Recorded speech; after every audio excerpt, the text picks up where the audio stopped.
Hey everybody, today we're going to talk about queries and using queries for automated actions and reports. So as we can see here, we have 14,781 devices. I want to reduce this view with a very simple query to say, give me any source where the attribute of that source is equal to a tag, and that tag happens to be North America West. I apply that, and now we drop from 14,000 plus devices to 31 devices. Interestingly enough, none of those devices happen to be running Malwarebytes. Well, let's do something a little bit more sophisticated. So now I'm going to create a grouped query. So I'm going to say the source is actually equal to CrowdStrike. The attribute is last activity, is on or before, and for the value, I can select the specific date or time, or I'm just going to say 14 days ago. And I'm going to nest this with another group. This is also going to be CrowdStrike. And in this case, I'm going to say CrowdStrike's agent version simply doesn't exist. It's not there. And very important, I'm going to change this logic from and to or. I'll run this query, and now we've dropped down to 5,376 devices.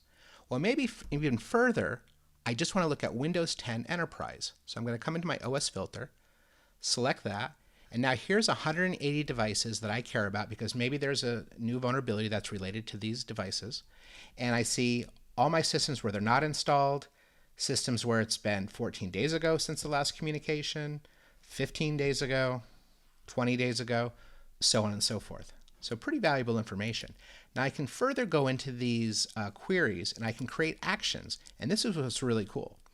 I can go ahead and have a query result emailed to me, and I can select when I'd like that to be emailed out. Maybe it's every day, maybe it's every Sunday, Monday, Tuesday, whatever I'd like to do.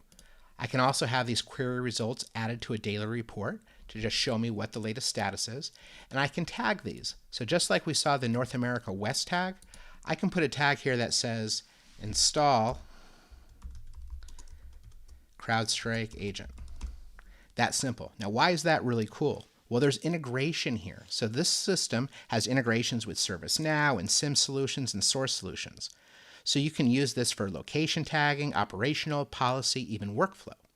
So for workflow, by tagging it with this install CrowdStrike agent, it's only going to pop up in these devices if it meets this criteria. So if we have 180 devices and one of them has been fixed, it's going to drop down to 179 devices because now that criteria is no longer there. So that's real workflow monitoring. And again, that can be tied to your different configuration systems. It's a great way to manage by exception, and across the entirety of your devices, you know exactly which ones you need to look at now, and that can be integrated with your solutions that are being used for ticketing and case management.